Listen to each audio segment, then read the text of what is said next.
Hello, everyone. Welcome to another episode of Yesshift News Desk Edition. Um, Sorry, I'm looking for the music, but it's taking me a bit. Let's see. Okay, there we go. Just play for a little bit. But yeah, so today's February 26th, 2025. It is Oliver Wakeman's birthday, and he's posted updates on what he's got in the works, like a little bit of info. And then there's an interesting article from Louder Sound about his time with Yes. And also talk about some other stuff that's come up. Adam Wakeman is part of an interesting project, and there's been separate online, like written out interviews with Bill Bruford and Steve Howe that also have interesting info. There's an upcoming tour with Trevor Horn, conversations and stuff. There's the new John Lodge EP, Love Conquers All. I have thoughts on that. So, yeah, let's get into it here. So, first off, happy birthday to Oliver Wakeman. We've had him on the show a few times, and I reshared our interviews that we've done with him in the past few years now. Yeah, I think we've had him on 3 times, and we also had him on for the Drum Talk TV Brilliance online Q&A, and that's exclusive to members of Drum Talk TV Brilliance. It's not just for drummers, it's for music fans as well. And yeah, it's great guy, great musician. So on his social media, on his Facebook at least, he says, "It's all been very quiet in the social media front for me, but as usual, it means I've been very busy behind the scenes. I'm currently working on 2 very interesting projects, which will both see the light of day later in the year. The first is working with Rodney Matthews Studios on a new book/music project, which will feature some amazing musicians. Hopefully, I'll be in a position to talk about the second one in the near future." So, got a bit of a teaser there. And yeah, always great to hear when Oliver is busy. A year ago, he put out his solo album on Amkara. We talked a bit about that, and he's even put out his online documentary on his YouTube channel. In parts that are like the making of On Amkara and talking to the people involved, and that was a fun watch there. And for his birthday, there's also been this Louder Sound article that's come out, and I don't quite remember if this interview was recent or it could have been from years ago, maybe like 2019-ish, when From a Page came out. But it's an interesting read. Mentions that his final tour with Yes was, even though it was a bit awkward, because, knowing that Jeff Downs was for sure gonna come in, like, he still really enjoyed that last set of shows that he did with them. And he also talked about, Chris feeling bad and wanting to stay in touch after all the changes that happened, and the reaction to Chris is passing. So yeah, that when that happened, that was a heavy day for lots of us. And he talks about the process of getting the tracks together for From a Page. So yeah, so like this bit I think was new to me. I don't think I've read stuff from this article before elsewhere, but he said he talked about a meeting with Steve Howe at that time, the lead up to From a Page's release, the EP that has the Benoit, Oliver, Steve Allen, and Chris lineup. But I don't know why I blanked there. But yeah, the process was interesting. He says that I met Steve and the Yes management. Steve sat with a pen and paper as we put To the Moment on. Within the first few notes, he put the pen down and said, "These aren't just demos. We've got to make something more of these." And yeah, that kind of reminds me of the other day, last week, when Dan and I were talking about Dave Kersner's new Genesis tribute album, and how the bonus tracks, some of those are demos, but they sound more refined than what I typically think of when it comes to demos. So again, great music on From a Page. Glad that that saw the light of day. And yeah, once again, a happy birthday to Oliver Wakeman. Very much looking forward to whatever else he may have in the pipeline. All right, so this next bit of news is about Adam Wakeman. Oh, and forgot to mention that in that article, Oliver was also asked about the Wakeman name. So he said, yeah, so he was asked, is the Wakeman surname a blessing, a curse, or both? And he says, my brother Adam and I try to uphold the quality of what we think the Wakeman name stands for. We've learned from Dad about quality and working with audiences. I have to uphold what people would expect from seeing something with the name Wakeman on it. And yeah, that's a great way of looking at it. So yeah, Adam Wakeman, Adam has been touring with Jazz Sabbath, so you can check that out on their socials. And that's a different thing. With these different Wakeman men, you get different flavors in their music. We've seen with Rick's career that he's gone through a different, I guess you could say different genres. There's more proggy stuff, there's more poppy stuff once in a while, and piano stuff. It can be whimsical or very epic, and the full gamut. With Oliver, we've seen like fantasy inspired stuff, and I think even was it like Irish inspired, some of the recent music? Yeah, I think so. And with Adam, he's done rock stuff as well, and they've all done rock stuff, but Adam with Jazz Sabbath, you get like jazz interpretations of Black Sabbath music. And more recently, well, I guess that's still ongoing, but Adam was part of this project called Is This What We Want? And it involves 1,000 other musicians as well. So I guess you could say 1,000 hands or 2,000 hands, I guess you could say. And so I'm just going to read the description here. So more than 1,000 musicians have come together to release Is This What We Want? An album protesting the UK government's proposed changes to copyright law.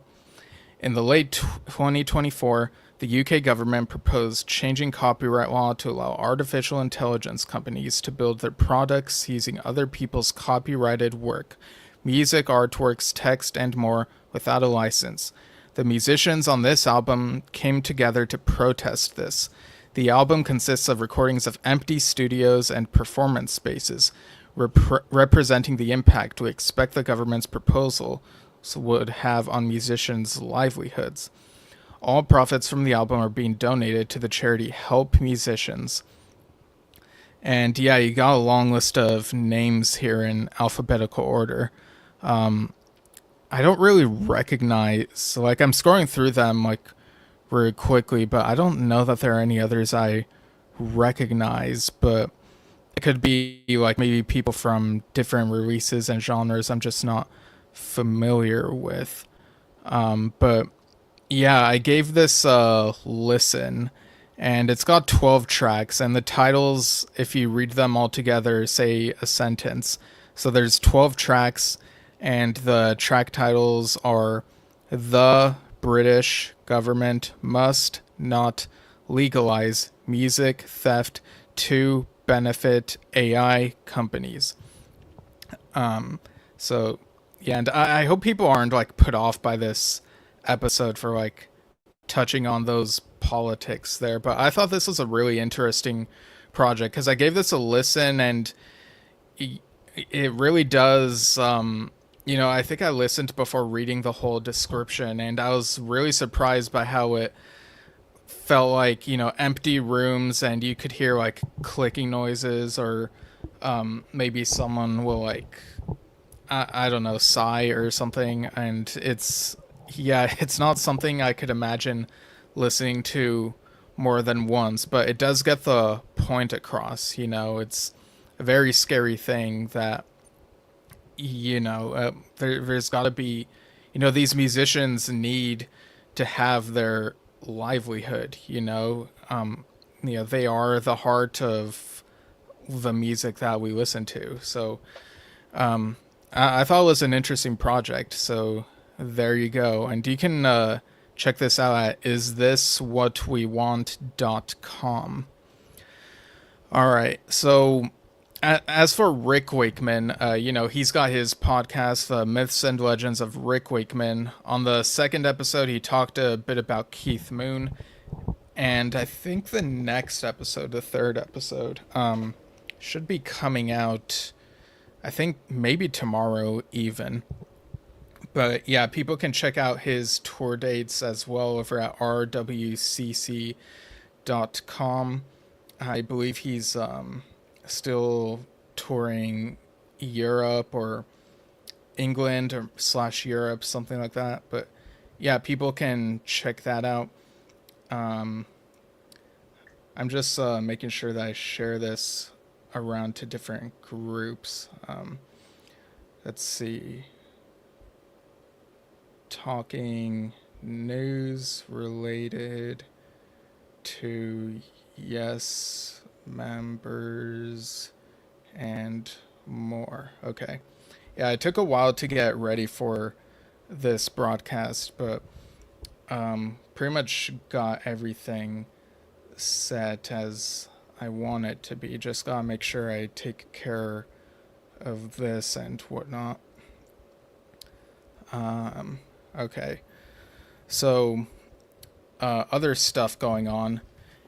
Asia, the original Asia page posted this video of Virgil Donati and Harry Whitley playing Wishing, which is a song from the 1985 Astra album, Asia's third album. And I thought it was a really cool video. You see them performing in different spots, and it's a split screen type thing. And yeah, it's really exciting that they're going to be playing those first three albums at Trading Boundaries in April. Again, I'm very envious of the people who are able to make it to that. There's just a lot of great stuff going on at Trading Boundaries. And some of that Astra material, I believe being played live for the first time ever. So, and it sounded really good, this video. Like, you should all check it out if you haven't already. But yeah, and as for Jeff Downs, because, he's part of that along with Harry, Virgil, and John Mitchell.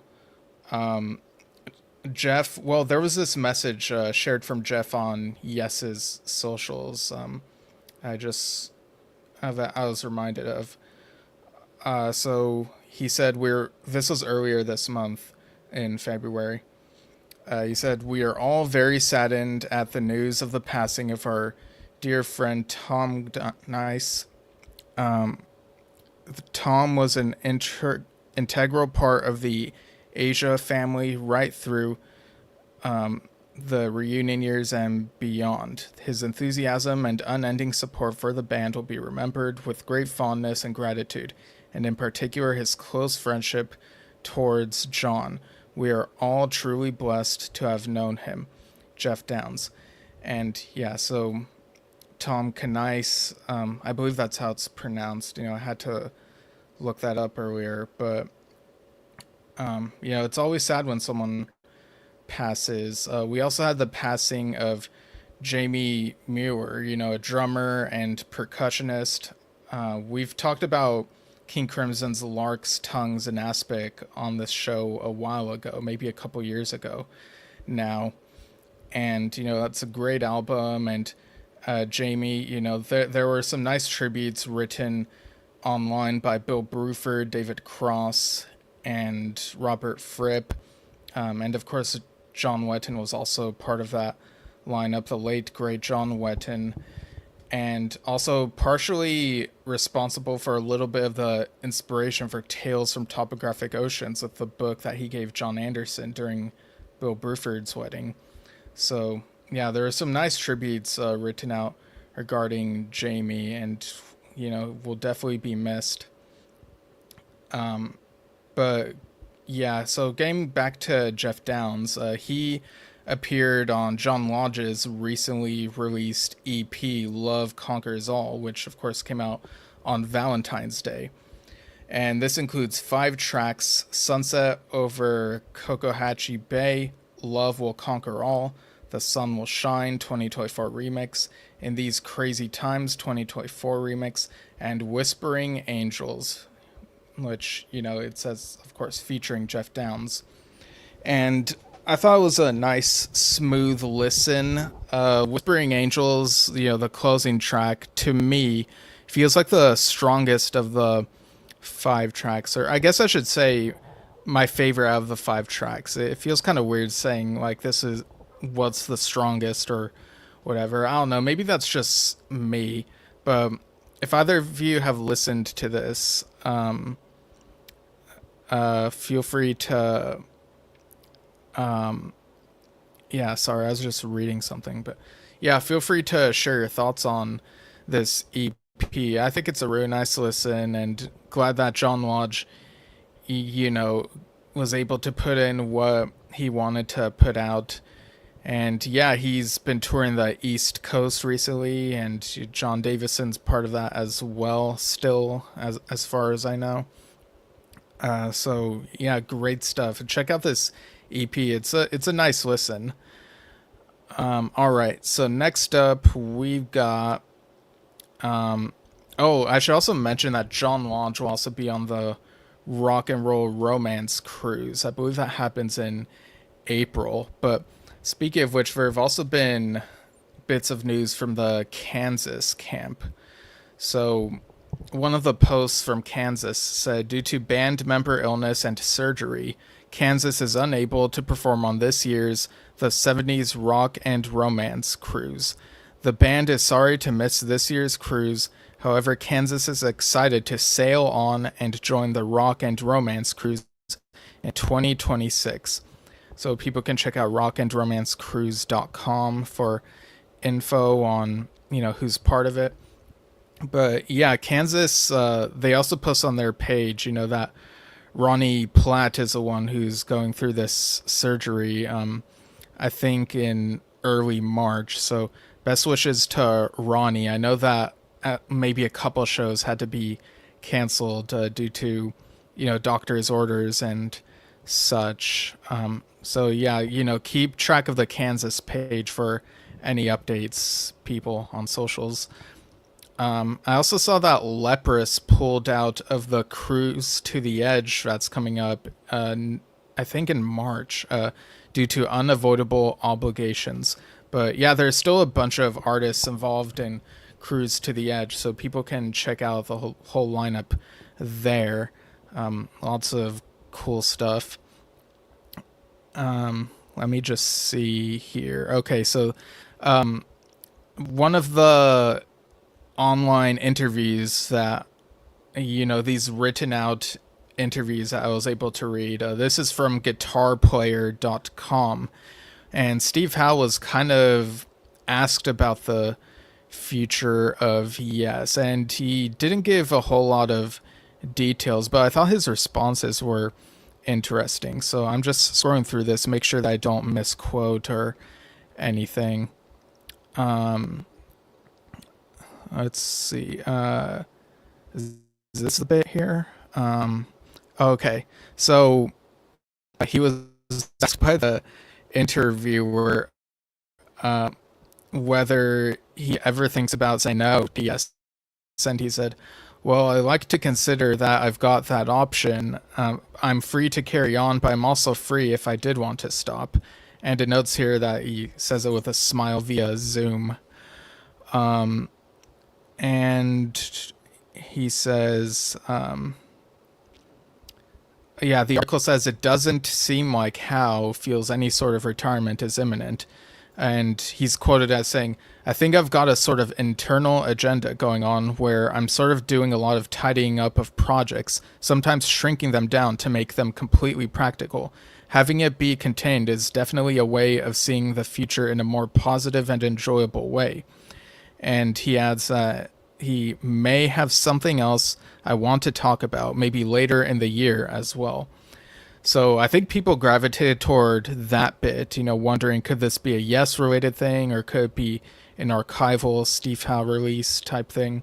So I guess we'll see. No news yet on Yes possibly touring, although I think it'd be a bit weird if they didn't have a tour this year. And I mean, for all I know, maybe there could be an announcement tomorrow and all this is premature. But he says, it says here, as the ranking senior member of Yes, meanwhile, and only remaining link to the band's golden era of the 70s, he sees a future for the band even if he's not part of it. So he says that would be entirely up to them. I think there's an inbuilt driven thing to continue. We've seen it over the years. There have been so many times we thought, oh God, that's it. How can we go on? And somebody appears or something happens. And he also notes that the guitarists who've entered Yes didn't have like previously established history with the band. So, I mean, that could be a possibility there for all we know. And it's also mentioned here that Steve is seen as kind of the quote unquote boss of Yes. The person who wrote this article says that. And then he says, I used to say I don't think anybody can really lead Yes. I'm in a very prime position where the guys look at me and they will take my advice, but that doesn't mean I go around telling everybody what to do.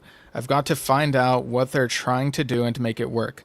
If there's a tough decision, it might come down to me, but that doesn't mean to say I treat them in any way different from being equal members, which is what they are. So yes, I'm able to convince them that a lot of my ideas are quite good. If I didn't have those ideas and I wasn't progressive, then I wouldn't be as useful to Yes as I am. And I think I'm pretty useful.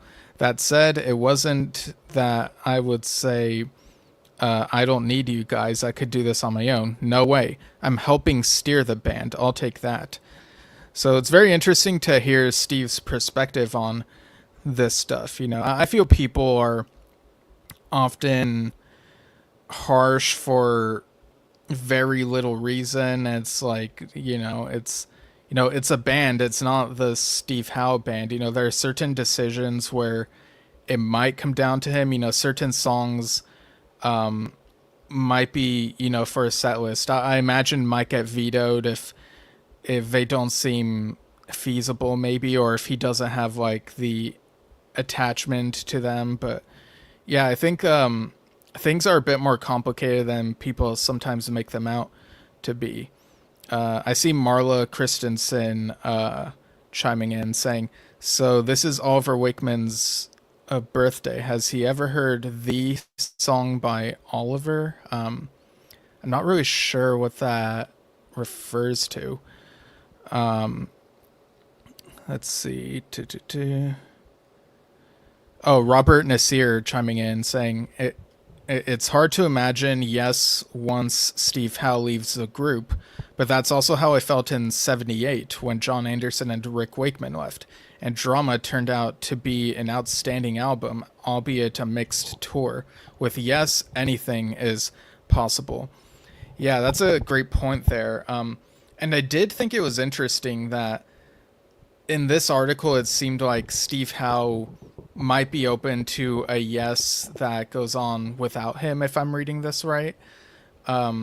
because I think that's something I've been kind of curious about from time to time. But I guess it'll be a wait and see type thing. Maybe the band could very well end at some point, or they could decide to go on. So whatever happens, enjoy the music that we have now while we have it.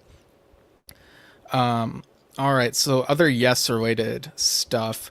Via Forgotten Yesterdays, they shared this YouTube post from a channel that posted Super 8 footage of Yes in Atlanta, Georgia, April 19th, 1973.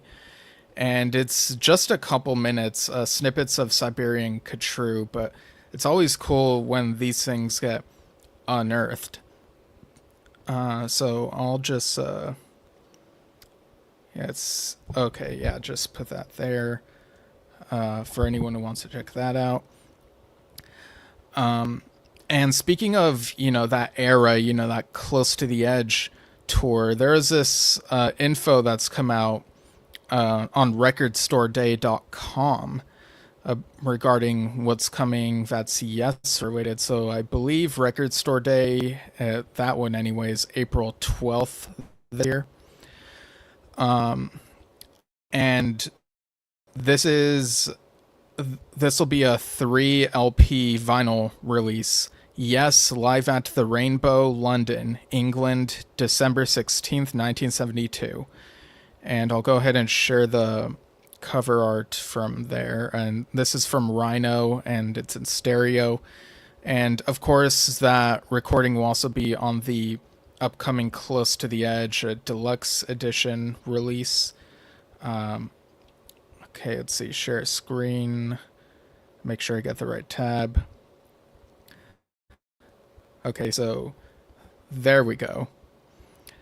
And I believe I've talked on the show before about how there's this question of whether anything from Yes songs, the live album or the video, might be from this show. I think people lean toward the 15th being when the video was shot. But yeah, it's nice to see that this is being released as a separate thing. I think that might have also been done with whatever live show was attached to the Yes album deluxe edition set. All right, so stop sharing that. And speaking of the Close to the Edge deluxe edition, over on Yes's official YouTube page, they posted Total Mass Retain Steven Wilson edit. So that'll be on the upcoming Close to the Edge deluxe edition, which of course includes Steven Wilson remixes and that those live recordings and a few other things. So I gave this a listen, and it doesn't include just the Total Mass Retain section. It begins with where the vocals come in for the Solid Time of Change part. It starts with a do do do do do do do do, a season which could call you. So I thought it was a bit odd that they titled that Total Mass Retain instead of. I mean, I don't know what else you would call it in such a succinct way, but yeah, it's a 6-minute long, or is it 6 minutes long?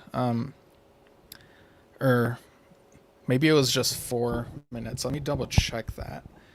Let's see.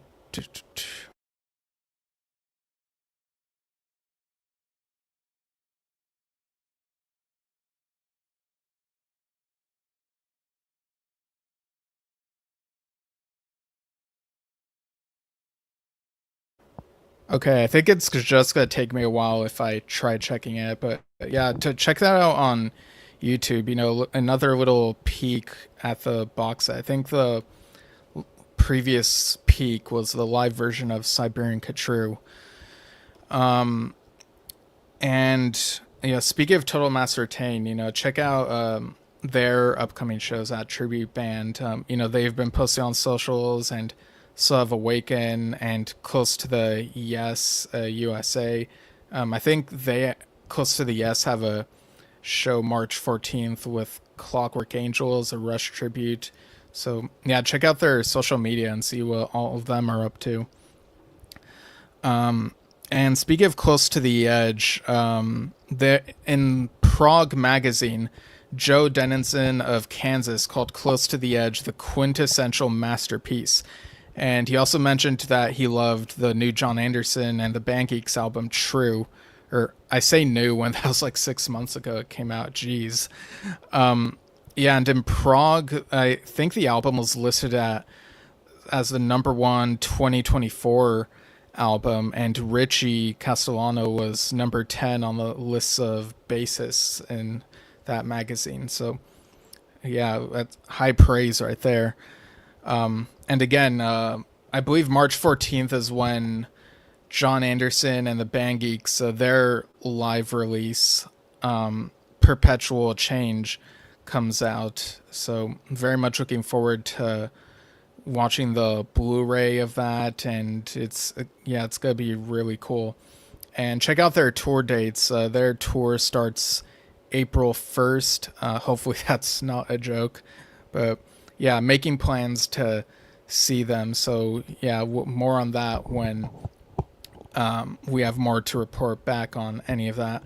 But there's also this quote from John Anderson regarding it was posted in conjunction with promoting the Close to the Edge Super Deluxe Edition. He says, "A seasoned witch could call you from the depths of your disgrace and rearrange your liver to the solid mental grace. What words? Rearrange your liver is to rearrange your physical self into a more serene reason of living. If you just live because you've got to live, no. Everybody's got the same potential. It's just the question of how you get there. We're all searching, and I think that's where Yogananda comes into the lyric." Of course, referring to the literary inspiration for Close to the Edge. So for anyone interested, I'll go ahead and post a link to that deluxe edition of Close to the Edge. Yeah, just posting it in the chat. And I'll go ahead and post this link of the Record Store Day release as well. Okay. And so that kind of brings me to, it's cool seeing his thoughts on those lyrics, and then thinking about how this recent Bill Bruford interview from Rolling Stone, which I'll get into, Bill talks about how he doesn't really think too much about what the lyrics mean, that John Anderson contributed to Yes. He pretty much, his thinking is pretty much, he's a player, he'll play to the music and the words, however it works type thing. And there is also, so there are some interesting things in this interview. I've talked before over on the Lamb Celebration episode last week, what Bill had to say about the reason for the solos on Fragile, which was kind of a revelation to me. But in this interview, the person interviewing him says, "I spoke to Rick a few years ago, and he told me that making Tales from Topographic Oceans was one of the worst professional experiences of his life. He hated every second of it. Is any part of you happy that you weren't on it?" And Bill said, No part of me is happy in that sense. I haven't even heard the record. I'm not a follower of bands when I've left them. I don't really listen back at all, so I don't know the record, but I'm, with hindsight, glad I didn't have to trek through all of that. It was a double album, I think. So I thought his response was interesting, because, let me see. Yeah, sorry. Just had to check if that message was urgent, if I got. Yeah, it's interesting the way Bill words this, where he says, no part of me is happy in that sense. Happy about not being on Tales from Topographic Oceans. Like, the way I'm interpreting this is that he doesn't spend too much time and energy being happy about the things that he was not part of, whereas he focuses more on the things that he is part of, the things that he's doing, like, yeah. And he also did talk about Close to the Edge and how there's no repeating, like it would be tough to top Close to the Edge. And we've always heard this story about how Bill felt like he couldn't go further with Yes, and he'd been in just one band at that time, and he really wanted to join King Crimson. But part of me also wonders if maybe he felt that Close to the Edge was such a monumental moment that it would be tough for him to replicate on the stage for that tour. Now, in this interview, he does mention that it was great to play it for the ABWH tour.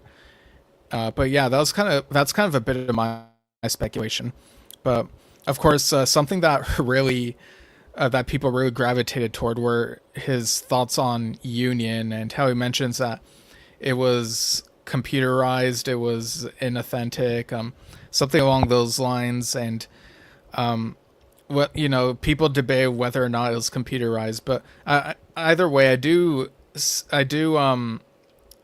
feel for Bill Bruford's position on the whole Union thing. I know that during that era, he thought he was in a new band, ABWH. He was very adamant that it wasn't Yes, even saying so in interviews. And then it just got folded into Union. He also mentioned that much of ABWH had been finished, and he and the other guys who all thought they were gonna be on the John Anderson solo album, they added their bits and stuff.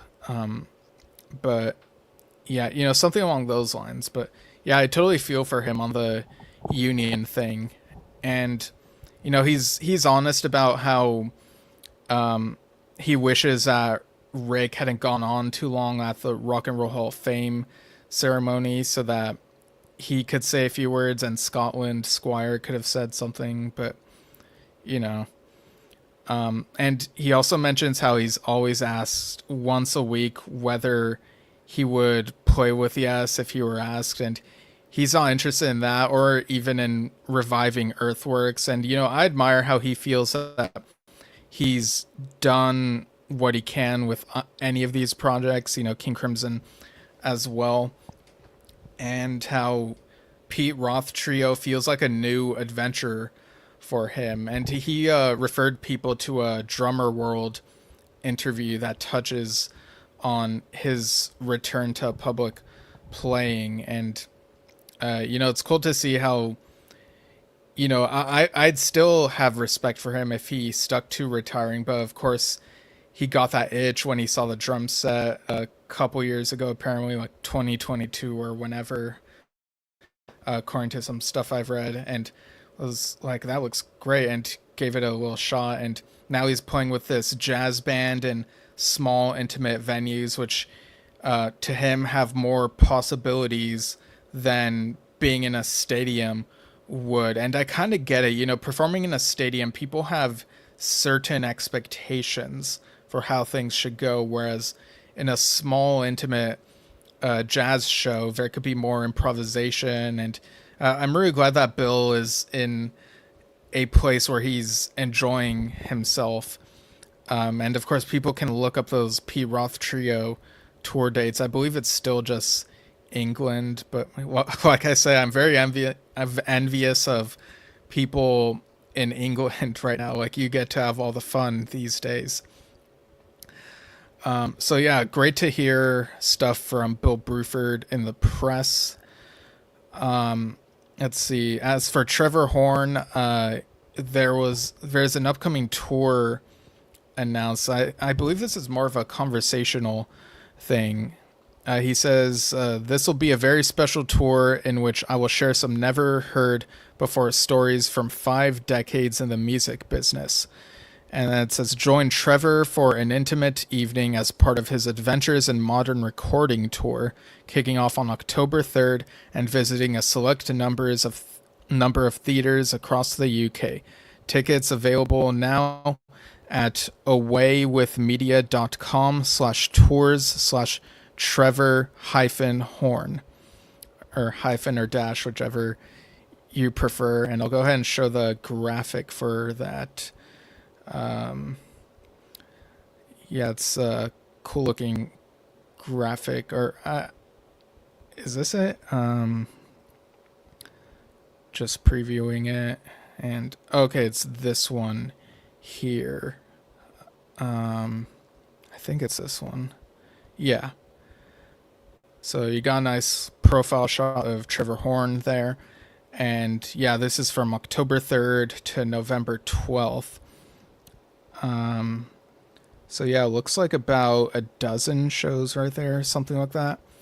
And, you know, we've talked about his book, Adventures in Modern Recording. Almost 2 years ago now we talked about that.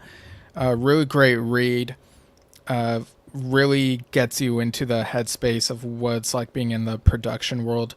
So I'm sure this will be very fun. And again, the people in the UK get all the fun these days. But yeah, you know, the tables turn and whatnot. Sometimes in the US we get more of the fun, which I think was the case in some instances in the last couple of years. But yeah, very great stuff. All right. And there's also this video from Drumeo where it's called Kenny Aronoff Hears Yes for the First Time. And the idea of the video is, you know, Kenny was given the song Changes to listen to, and, you know, trying to figure out what the drumming would be, what the drum parts are. So, you know, he tries to figure out, you know, what he would do with the song, and then he listens to it and compares it against, oh, that's how it actually is. And apparently, when he listened to the song for this, he thought it sounded Yes-like and wasn't completely sure that it was Yes, but yeah, I think that's what happened. But yeah, it's on YouTube. People can check that out. I think Dad interviewed Kenny a few years ago, I believe, for Drum Talk TV, so people can check that out as well.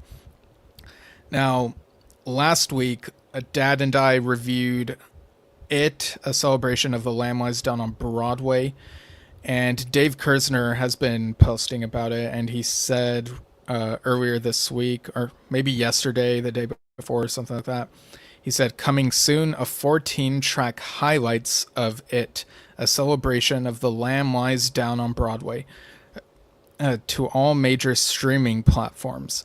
Meanwhile, the entire 25-track album, as well as a 40 and 46-track deluxe edition, are available on the Sonic Elements Bandcamp. The main album is 2 CDs and are going to be on Amazon and through retailers, as well as a download version from iTunes soon. I'll let you know when these are live. CDs start shipping end of next week. Full downloads, including the 46-track high-res 25-bit 96K version, are available now. And like we've said before, we recommend that y'all listen to this album. It really was made with love for the Genesis material and whatnot. And I think there's also, I don't remember if it came out recently or if it's about to come out, but there's supposed to be like a Lamb Lies Down on Broadway 50th anniversary set, I believe. Maybe I talked about it a while ago. I'm just looking this up real quick. Okay, yeah, so this releases, I'm looking at the Rhino store. This releases June 13th, 2025, and people can pre-order it. Let me look at the track listing. Okay, so remastered 2024 from the original 1974 tapes. So you got the original track listing, and then, you know, taking up 4 sides, and then you got 6 more sides, which are live from the Shrine Auditorium, Los Angeles, California, January 24th, 1975, remastered 2024. And I believe, does this come with a program? I thought maybe it did. I'm just skimming through this. Okay, 5 LP plus Blu-ray Super Deluxe Edition. Created with input from all band members involved in the record and follows the arc of the album's creation and tour, giving fans a deep dive into the music and visual elements. The 5 LP Blu-ray box includes the original album remastered by Miles Scholl at Abbey Road from the 74 analog tapes, the complete live from the Shrine Auditorium, including 2 previously unreleased encore tracks, the Lamb Dolby Atmos mix overseen by Peter Gabriel and Tony Banks at Real World Studios, download card featuring 3 never-before-released demos from the Headley Grange sessions, plus 96K Hertz/24 by high-resolution audio of the new remasters. The set is complete with a 75 tour program reproduction, replica ticket, poster, and a 60-page coffee table style book featuring rare images and new liner notes by Alexis Petridis. Yeah, this is very tempting. Let me screen share this for y'all. Yeah, we're almost done here. I just wanted to look at this real quick. Yeah, so that looks really cool. That box, and you got the pictures and stuff. All right, so yeah, Dad and I reviewed it, a celebration of the Lamb Lies Down Broadway, last week, and we also